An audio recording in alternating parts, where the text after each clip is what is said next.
Le 1er août 2014, Ducarme Joseph, un gangster montréalais redouté, est abattu dans le quartier Saint-Michel, où il a jadis fait la pluie et le beau temps.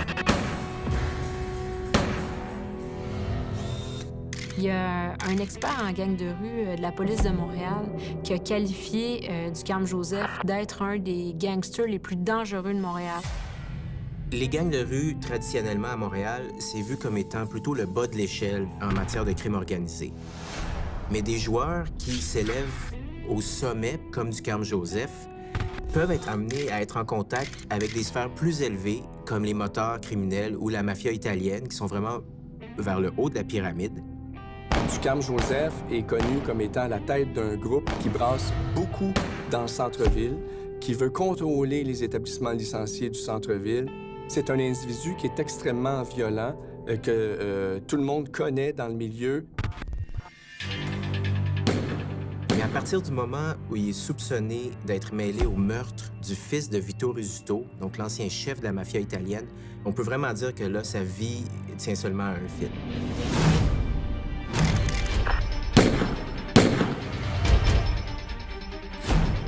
Ce que j'ai appris par la suite de différentes sources, c'est qu'il semblerait que le contrat sur la tête de Ducarme Joseph était de 200 000 $ et qu'il était ouvert à tous.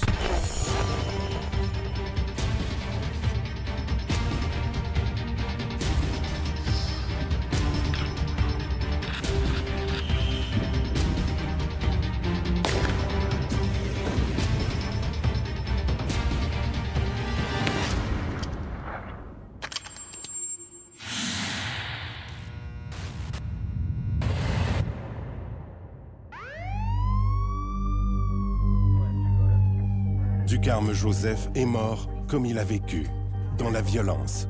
Il a été criblé de balles en août 2014. Ducarme Joseph vivait dangereusement. Jadis chef d'un puissant gang de rue, il s'est fait de nombreux ennemis au cours de sa carrière criminelle.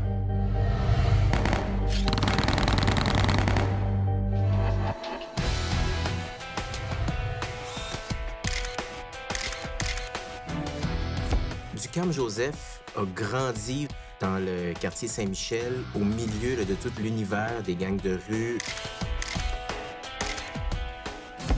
Les gangs de rue s'adonnent à toute une gamme d'activités criminelles, allant du hold-up au trafic de stupéfiants, du proxénétisme à la fraude, en passant par l'intimidation, le vol et le recel, soit tous les créneaux que leur laissent occuper leurs aînés du crime organisé. Et ils se livrent entre eux à des guerres de territoire sanglantes.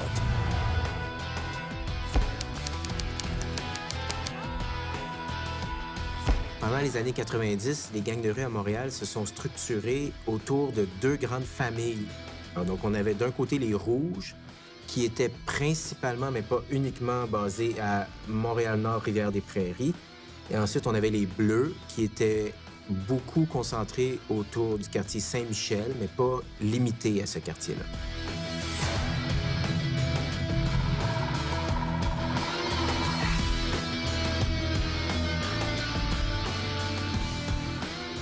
Ducarme Joseph, en gravissant les échelons, a décidé de fonder son propre gang, une espèce de gang d'élite, avec des membres recrutés au sein de la famille des Bleus. Ducarme Joseph fonde un des premiers gangs de rue de Montréal, celui des 67. Ce 67 est le numéro d'une ligne d'autobus desservant le quartier Saint-Michel où sévit le gang. Ducarme Joseph a recruté plusieurs membres de gang pour former les 67, notamment Richard Goodridge, qui était un autre vétéran comme lui et qui était un de ses proches associés, un de ses proches alliés.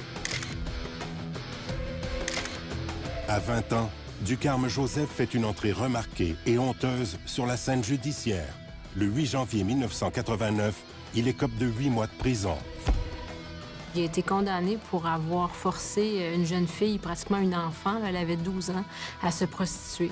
Il y a un expert en gang de rue du service de police de la Ville de Montréal, un expert très réputé, qui a qualifié Ducarme Joseph d'un des gangsters les plus dangereux de Montréal. Or, quand tu regardais son casier judiciaire, il y avait un casier judiciaire très peu garni, là. Quelques crimes qui s'échelonnaient sur quoi, 20 ans.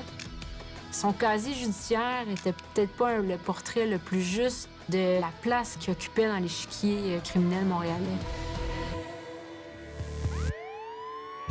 À l'époque de l'émergence des gangs de rue, entre 1989 et 1996, on leur impute une 60aine d'homicides et plus de 200 tentatives de meurtre.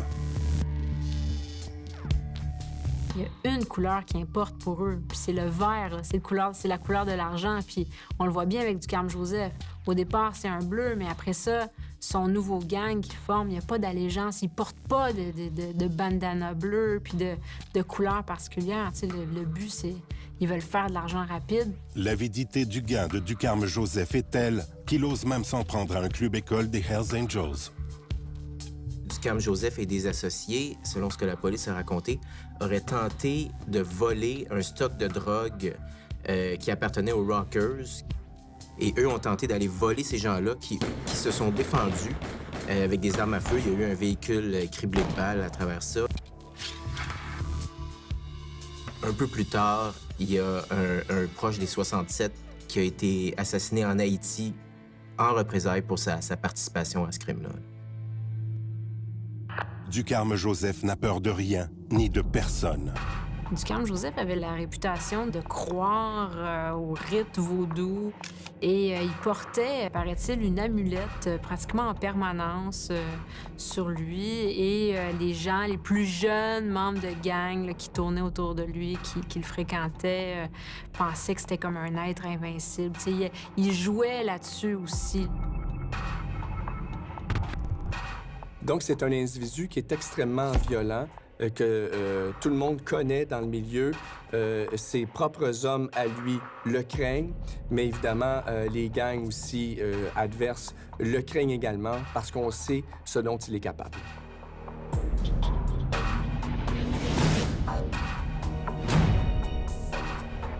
En 2000, on l'accuse d'avoir sévèrement battu le conducteur d'une remorqueuse qui emmenait sa voiture de luxe stationnée illégalement au centre-ville. Ducarme Joseph est cependant acquitté 4 ans plus tard. Entre-temps, il continue de sévir sous le regard de la police, impuissante. Et la police a relevé cet incident-là comme elle a relevé plusieurs autres, mais ce qui était toujours difficile, c'était d'avoir des plaintes parce que les gens avaient vraiment peur de Ducarme Joseph et son gang.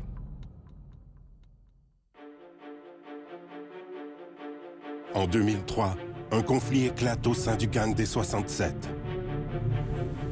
Et il y a eu une scission et Ducarme Joseph, particulièrement, est entré vraiment en rivalité avec un de ses acolytes qui était Richard Goodridge.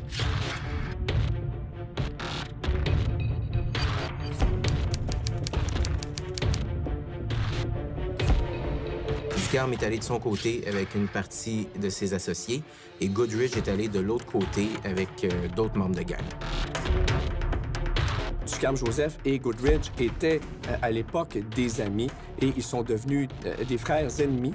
Je me souviens même qu'on me disait que durant les années 2000, Ducarme Joseph mettait un contrat sur la tête de Goodridge et Goodridge répliquait par un autre contrat sur Ducarme Joseph. Les deux individus étaient vraiment menaçants l'un envers l'autre. Ducarme Joseph, il était rendu ce qu'on appelle dans le milieu un OG ou un Original Gangster, c'est-à-dire un vétéran, quelqu'un de plus âgé qui peut fréquenter les plus hautes sphères du crime organisé à Montréal, qui n'est pas simplement sur un coin de rue à faire des petits crimes dans son quartier. Je parlais à des sources récemment qui me disaient que Ducarme Joseph était soupçonné d'avoir commis une dizaine de meurtres au cours peut-être des 10 dernières années. Ducarme Joseph est connu comme étant la tête d'un groupe qui brasse beaucoup dans le centre-ville, qui veut contrôler les établissements licenciés du centre-ville, qui n'hésite pas à utiliser la violence pour le faire. Les policiers disent que c'est le plus gros coup porté à la mafia italienne au Canada. Joseph et son gang profitent du vide laissé par l'absence momentanée des Hells Angels et des mafiosi, victimes des vastes opérations policières printemps 2001 et Colisée.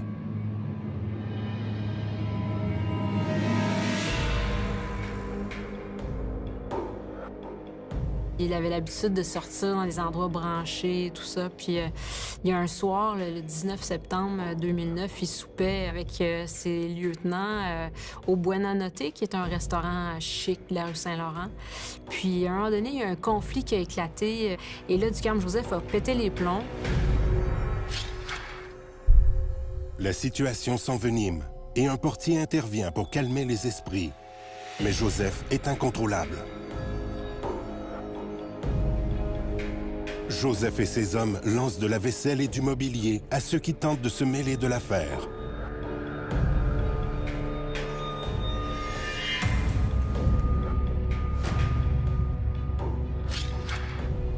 Et donc, il se rend jusqu'en cuisine, il prend un poteau d'aluminium là, et il se met à frapper le portier de façon très violente. Il va être assez amoché dans cette histoire-là.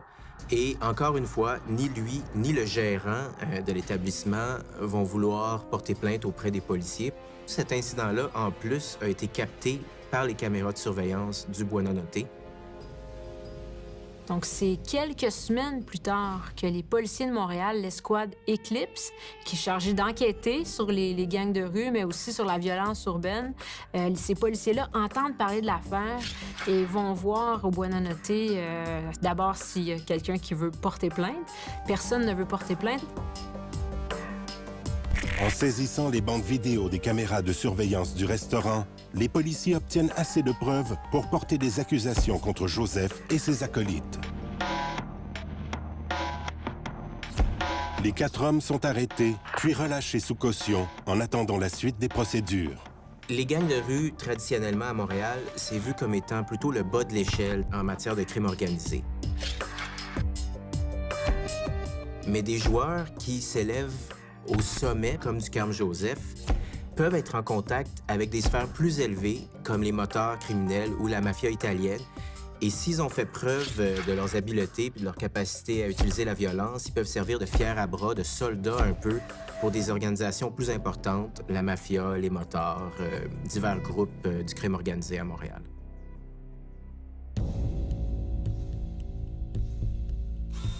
C'est dans ce contexte que Joseph fait la connaissance d'Antonio dit Tony Maggi.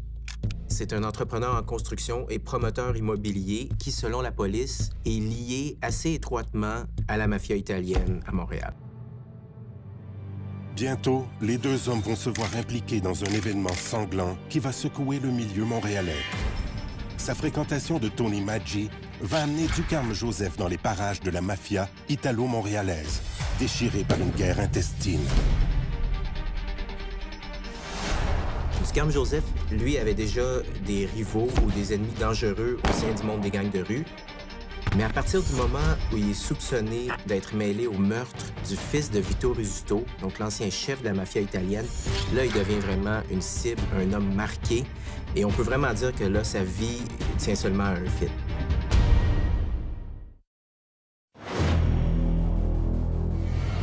Au tournant des années 2000, Ducarme-Joseph, un ancien chef de gang de rue, gravite dans l'entourage du promoteur immobilier Tony Maggi. Depuis l'enquête Colisée, la police associe ce dernier au fameux clan mafieux des Rizzuto. C'est pas un individu qui est connu comme ayant des liens avec la mafia italienne. Sauf que son nom sort pour la première fois sur l'écoute lors des premières années de l'enquête Colisée. Tony Maggi, c'est surtout l'entrepreneur en construction qui est derrière le fameux projet de la transformation de l'entrepôt frigorifique du Vieux-Montréal en immeuble à condos, des condos de luxe, le fameux 1000 de la commune. Le clan Rizzuto lui aurait offert un financement et aurait commencé à s'impliquer dans le projet du 1000 de la commune. Et à un moment donné, Tony Maggi a commencé à accumuler des dettes. Et lorsque Vito Rizzuto a été arrêté, la famille Rizzuto cherche de l'argent pour payer les avocats pour soit empêcher l'extradition ou encore pour défendre Vito Rizzuto aux États-Unis. Évidemment, ça coûte très cher. Et c'est à ce moment-là que le clan Rizzuto aurait commencé à mettre une certaine pression sur l'entrepreneur Tony Maggi. C'est à ce moment que les policiers remarquent la présence de Nick Rizzuto Jr., le fils aîné de Vito, dans l'entourage de Tony Maggi.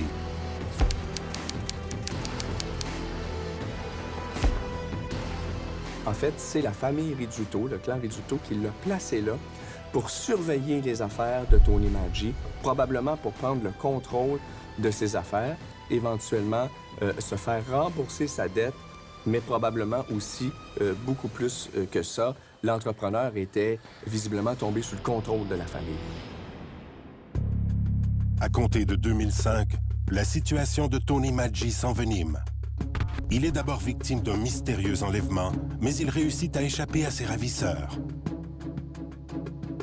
Puis, en 2008, des inconnus tentent de l'assassiner et criblent de balles sa voiture. Grièvement blessé, il passera 6 mois à l'hôpital. Selon la police, après la tentative de meurtre dont il a été victime, c'est à ce moment-là que Tony Maggi s'entoure de gardes du corps, mais aussi d'individus influents au sein des gangs de rue.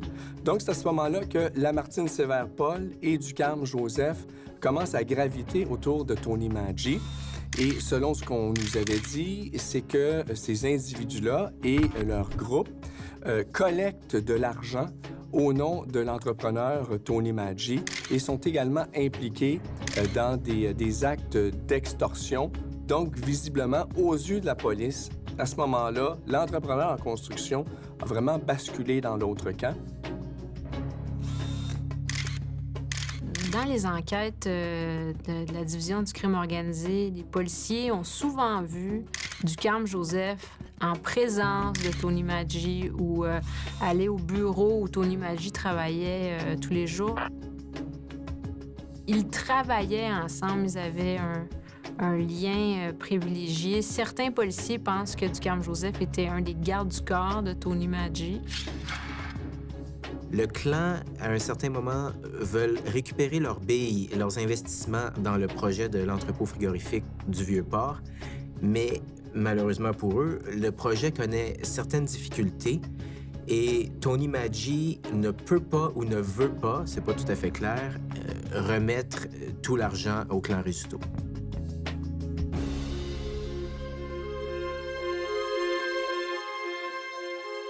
Le fils du parrain, Nick Rizzuto Jr., est placé chez Maggi pour surveiller ses affaires et s'assurer du remboursement de sa dette. Maggi, de son côté, aurait engagé Ducarme Joseph et ses hommes pour veiller à sa protection.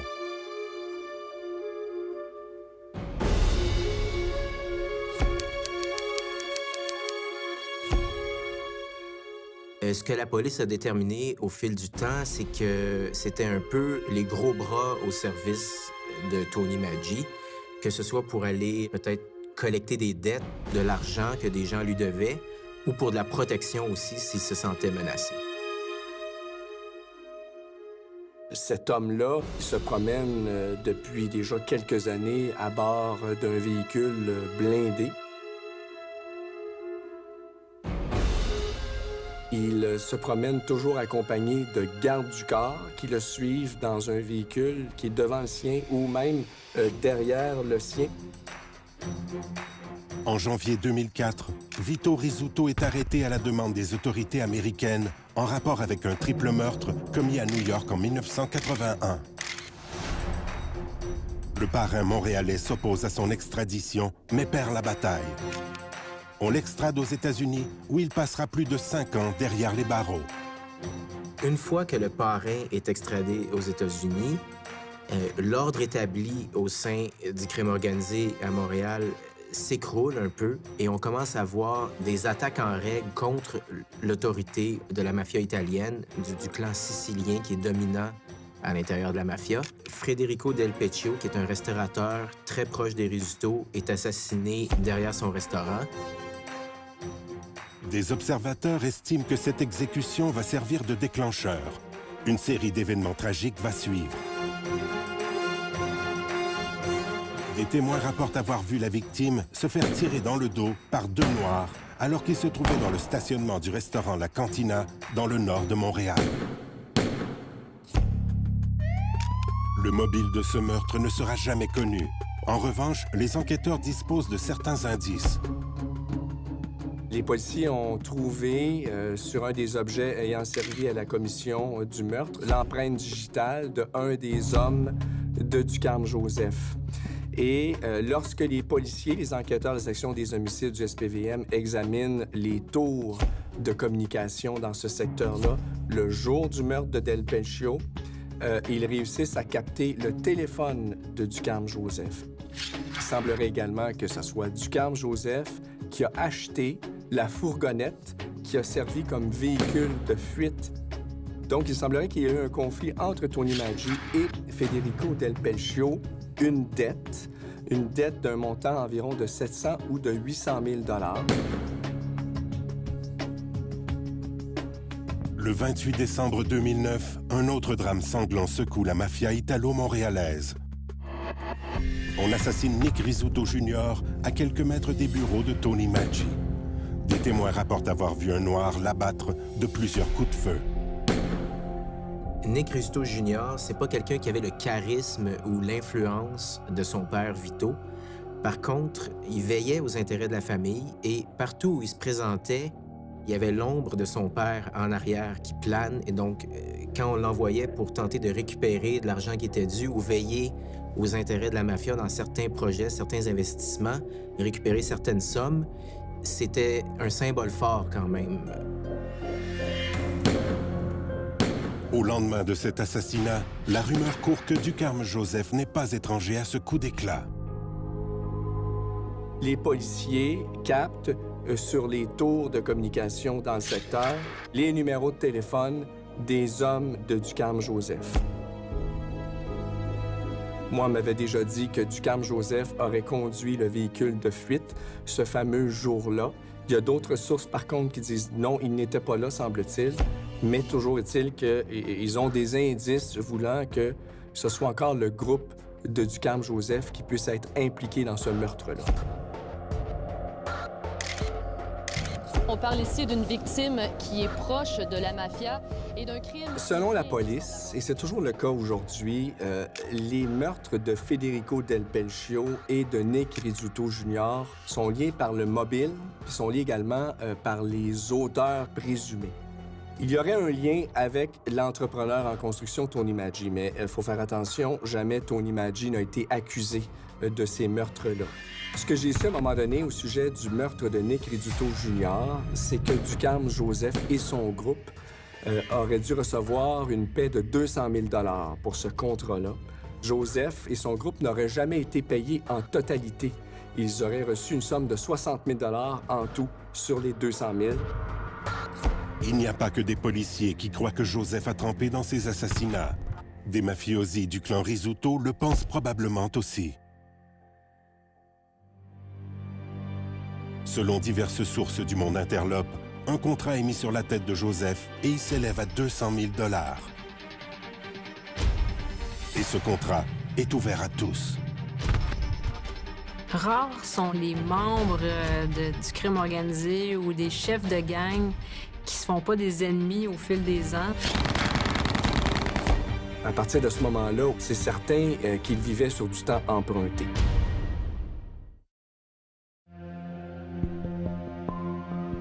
En 2009, ont été commis les assassinats de Federico Del Pelcio et de Nick Rizzuto Jr. Dans les deux cas, on soupçonne Ducarme Joseph d'y avoir trempé. Ce redoutable gangster est devenu un acteur de premier plan du crime organisé montréalais. En avril 2009, une opération policière sans précédent mène à l'arrestation de 111 des 113 membres en règle des Hells Angels encore actifs au Québec. Quant à la mafia italo-montréalaise, la bisbille règne en l'absence de Vito Rizzuto, extradé aux États-Unis. C'est vraiment une époque où il y a un vide, un contrôle relâché au sein du crime organisé à Montréal, en l'absence de Vito Rizzuto. Et c'est dans cette période-là où Ducarme Joseph se permet peut-être d'aller un peu plus loin qu'il aurait pu y aller quelques années auparavant.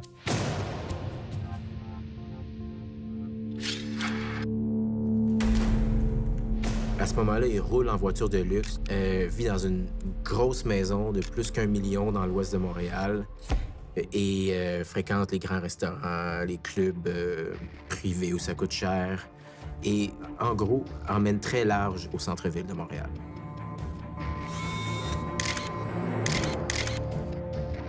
Comme plusieurs membres influents du crime organisé montréalais, ils cherchent des moyens d'avoir un spectre peut-être plus respectueux d'hommes d'affaires. Alors, il ouvre une boutique. C'est une boutique de vêtements, de prêt-à-porter pour femmes, qui a pignon sur rue dans le Vieux-Montréal. C'est une boutique qui s'appelle Flanago. Il redore un peu là, sa réputation. Maintenant, il devient comme un homme d'affaires. Quand t'es rendu que tu peux même essayer de te fabriquer un visage respectable avec une vraie entreprise, c'est pas tout le monde dans les gangs de rue qui est capable d'atteindre ce niveau-là.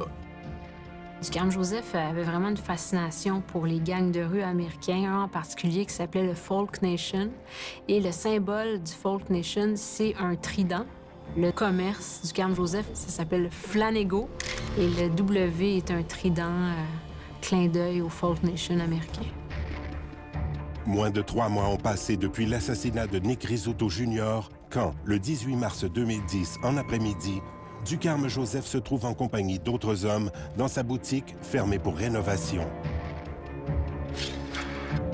2 individus lourdement armés font irruption dans la boutique et mitraillent tout sur leur passage. Près d'une 60aine de coups de feu sont tirés.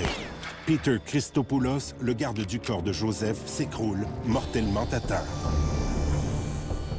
Jean Gaston, l'oncle de Joseph, périt aussi. Les tueurs ne font pas de quartier et tirent sur tout ce qui bouge. Un électricien, dont le seul tort est de se trouver au mauvais endroit au mauvais moment, se jette au sol pour éviter d'être atteint, mais en vain. Il survivra miraculeusement à l'attaque. Frédéric Louis, un autre garde du corps de Joseph, va lui aussi passer bien près d'y laisser sa vie.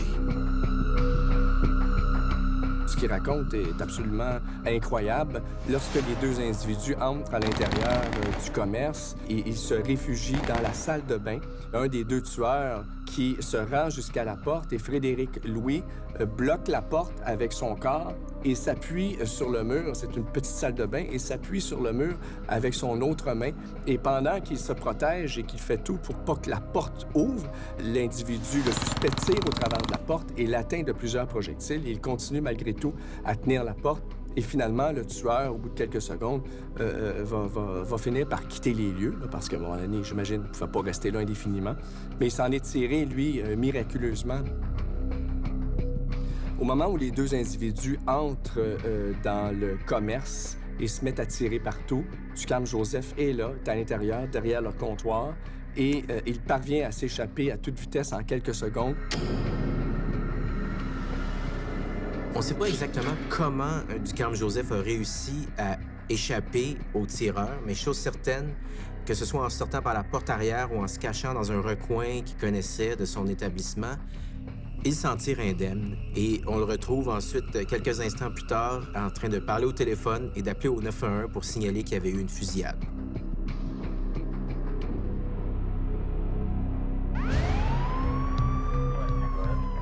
Dans les minutes suivant le massacre, les policiers arrivés sur les lieux constatent la gravité de l'attaque.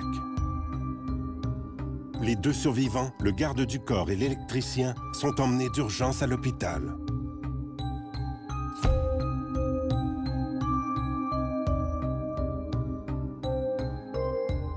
Les policiers doivent essayer de recoller un peu les morceaux du casse-tête. Il y a une perruque qui est retrouvée, il y a des manteaux, des projectiles un peu partout, 4 armes à feu qui ont été abandonnées, 2 morts. En même temps, d'autres collègues sont mis sur les traces de Ducarme Joseph parce qu'on a vu qu'il s'en est tiré indemne et on veut voir ce qu'il va faire maintenant. Et donc, on commence à le prendre en filature. Il découvre qu'à peine 90 minutes après la fusillade, Ducarme Joseph est dans Saint-Michel, son quartier d'origine, et il rencontre un homme qui est surnommé Gunman, qui est, toujours selon la police, un tueur à gages. Joseph retourne ensuite sur les lieux de la fusillade où l'attend la police. Et c'est plus tard qu'il revient au Flanagan, qu'il rencontre les policiers, qui se présentent comme étant le propriétaire du commerce et qui leur dit « Écoutez, je ne sais pas du tout qui est-ce qui m'en veut. Moi, je suis qu'un commerçant. Je comprends pas qu'est-ce qui s'est passé. » Les policiers savent que Goodridge et Ducharme Joseph sont des rivaux, des ennemis depuis un certain temps. Et donc, ils soupçonnent que si Ducharme Joseph veut se venger des gens qui l'ont attaqué, ses soupçons risquent de se porter rapidement vers Richard Goodridge et son entourage. Pour tenter d'empêcher une réplique qui pourrait se terminer en bain de sang, il va y avoir une demande urgente des autorités pour fermer un bar de danseuses nues au centre-ville de Montréal, le Temptation, où Richard Goodridge fréquente l'endroit où semble avoir une mainmise un peu sur les lieux. Pendant que des policiers tentent de calmer le jeu entre les clans de Goodridge et de Joseph, la brigade des homicides se lance sur la piste des auteurs du massacre du Flanagan. Le lendemain matin, alors que Ducharme Joseph est toujours sous filature, on le voit sortir des bureaux de Tony Maggi, accompagné de Florence Stevenson et de Charlotin Dutroy. Et c'est là que le trio va être arrêté par la police de Montréal, parce que suite aux événements violents du Buonanotte, ils avaient dû, pour reprendre leur liberté, s'engager à ne pas entrer en contact les uns avec les autres dans l'attente du procès. La police saisit l'occasion pour les arrêter parce qu'ils sont techniquement en bris de condition. Et ainsi, en les arrêtant, ils diminuent la menace de riposte. Le lendemain, Joseph est amené devant le tribunal, à qui il demande d'être libéré sous caution en attendant son procès pour l'affaire du Buonanotte. La couronne s'y oppose. On ne relâche pas Joseph. Les policiers soupçonnent Goodridge d'avoir trempé dans la tuerie du Flanagan pour le compte de la mafia italo-montréalaise. Elle aurait ainsi voulu venger l'exécution de Nick Rizzuto Jr., imputé à Ducharme Joseph. Donc, au fil des années, Joseph s'est fait tellement d'ennemis que c'est clair qu'à un moment donné, la justice divine était pour le rattraper.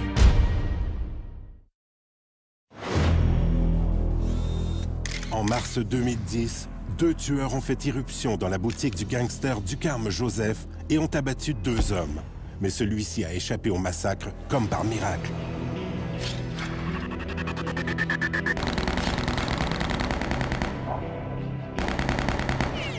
Cette réplique-là, selon la théorie principale de la police, aurait été commanditée possiblement par la mafia italienne pour se venger du meurtre, en particulier de Nick Rizzuto Jr. Celui qui aurait trouvé les tueurs et donné le contrat directement aux tueurs, la police soupçonne qu'il s'agit de Richard Goodridge, qui était, avec Ducharme Joseph, cofondateur des 67.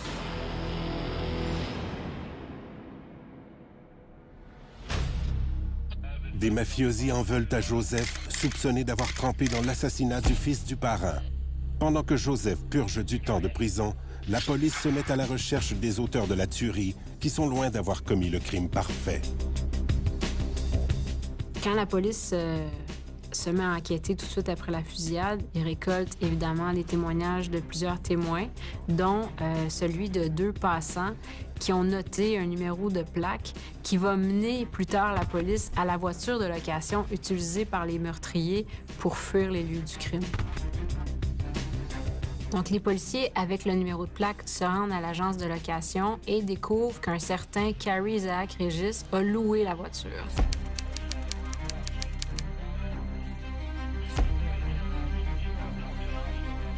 À partir de ce moment-là, il est suspect. Ensuite, il découvre que le kilométrage dans la voiture correspond à peu près à la distance entre le Flanagan et la compagnie de location. À partir de là, leur premier suspect, Régis, est mis sous écoute et mis sous filature. Et c'est là que la police découvre un deuxième suspect avec qui il entretient plusieurs conversations, Terrell Lloyd Smith.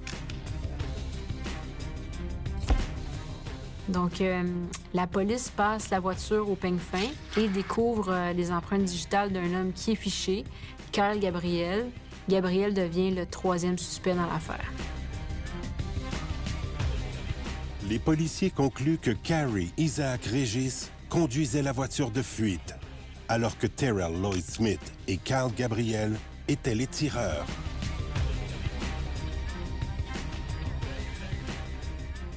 Donc ensuite, la police demande et obtient la collaboration des compagnies cellulaires. Et là, ils obtiennent donc les fichiers téléphoniques, et ce qui permet de voir que les 3 hommes ont eu des conversations avant et après la fusillade du Flanagan. À cette preuve-là s'ajoute aussi une certaine preuve ADN retrouvée sur des objets qui avaient été laissés sur place par les tireurs. La police boucle rapidement l'enquête et procède à l'arrestation de Regis et Smith 4 mois après la fusillade du Flanagan. Mais le 3e suspect, Carl Gabriel, est introuvable. On émet un mandat d'arrestation nationale dans l'espoir de le retrouver. Pendant ce temps, l'action ne manque pas du côté de la mafia italo-montréalaise. En novembre 2010, on apprend la mort de Nicolo, le père du parrain Vito Rizzuto, abattu chez lui en plein jour.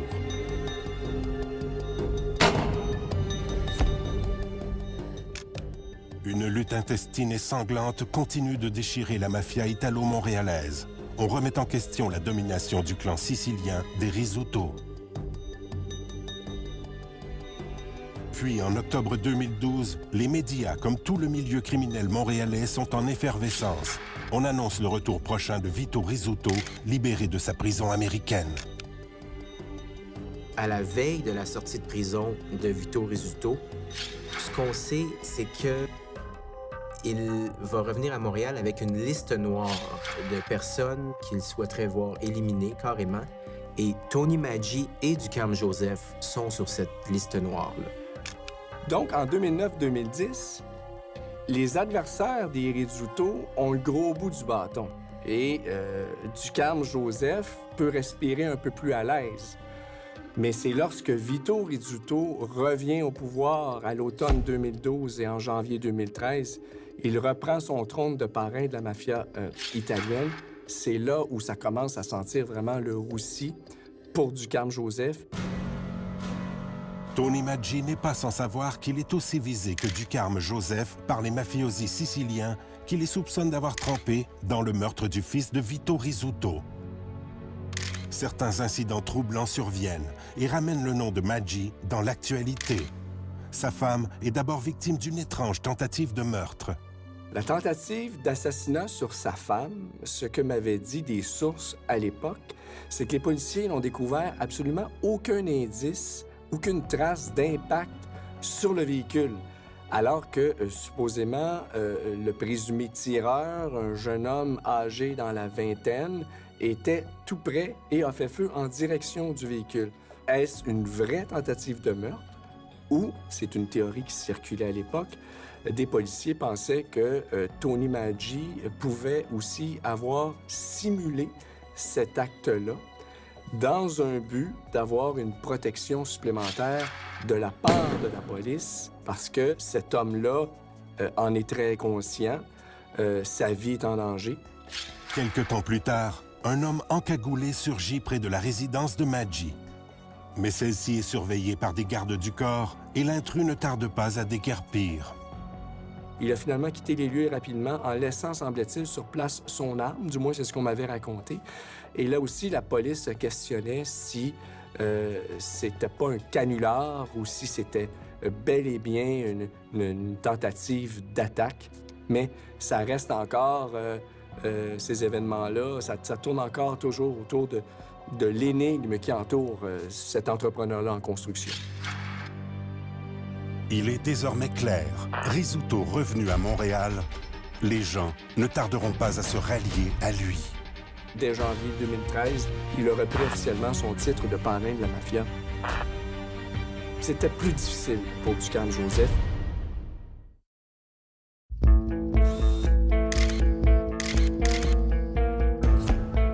Le gangster Ducarme Joseph est soupçonné tant par les policiers que par les mafiosi d'avoir trempé dans l'assassinat de Nick Jr., le fils du parrain Vito Rizzuto.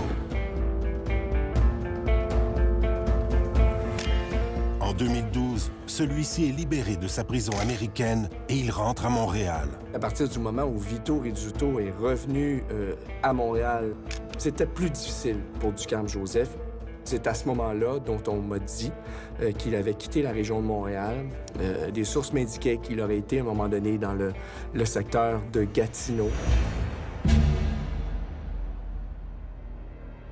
Joseph ne peut trouver refuge auprès de ses amis des gangs de rue, car ce milieu est en ébullition.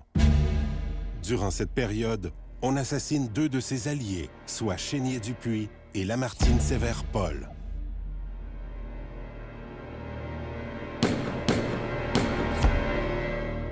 Et ces 2 personnes-là sont tuées dans le cadre vraiment d'un bouleversement de l'ordre établi dans le monde des gangs de rue. Et on assiste vraiment à une tentative de réorganisation des gangs. En septembre 2012, l'affaire du Flanego refait surface. Cal Gabriel est arrêté en Ontario.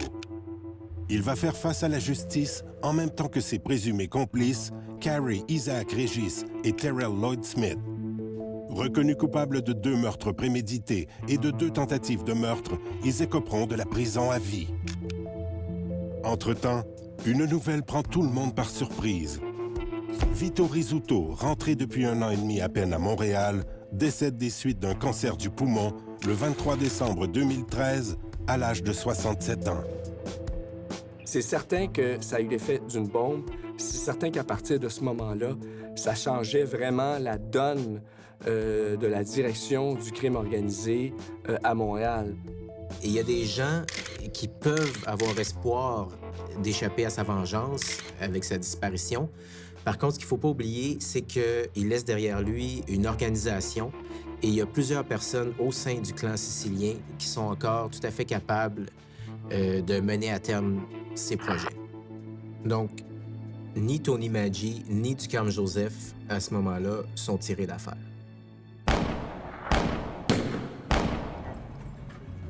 Trois mois après la nouvelle du décès de Vito Rizzuto, un des ennemis de Joseph, Richard Goodridge, est expulsé vers son pays d'origine, le Guyana.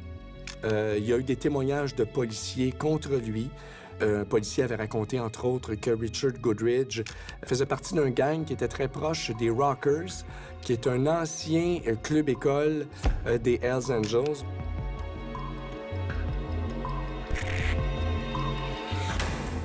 Richard Goodridge déporté et Vito Rizzuto décédé, Ducarme Joseph ne dort pas pour autant sur ses 2 oreilles. Les amis du parrain défunt n'ont pas oublié sa présumée implication dans le meurtre de Nick Jr. Ce que j'ai appris par la suite de différentes sources, c'est qu'il semblerait que le contrat sur la tête de Ducarme Joseph était de 200 000 $ et qu'il était ouvert à tous. Un peu finalement comme dans le temps du Far West, on affichait le portrait d'un type qui était recherché en écrivant « Wanted ». C'était carrément ça. C'est 200 000 $, c'est offert à tous. Le premier qui va tuer Ducarme Joseph recevra cette somme-là. Le 1er août 2014, vers 22 h, Ducarme Joseph sort d'un restaurant quand un tueur surgit de l'ombre et l'abat froidement.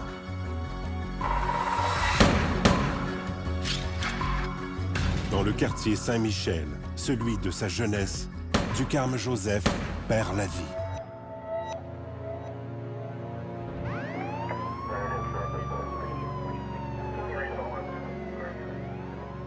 Il reçoit plusieurs projectiles ou plusieurs coups au visage.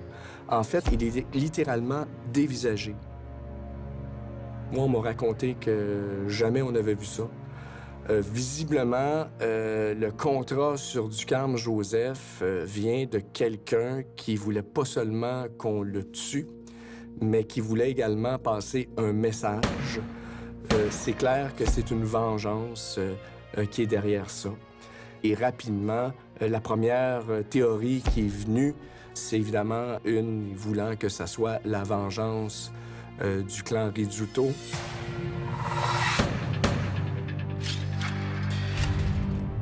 S'il s'agit bien d'une vengeance du clan Rizzuto, le message que les Siciliens envoient à tout le milieu est qu'ils ont l'intention de poursuivre l'œuvre de Vito Rizzuto.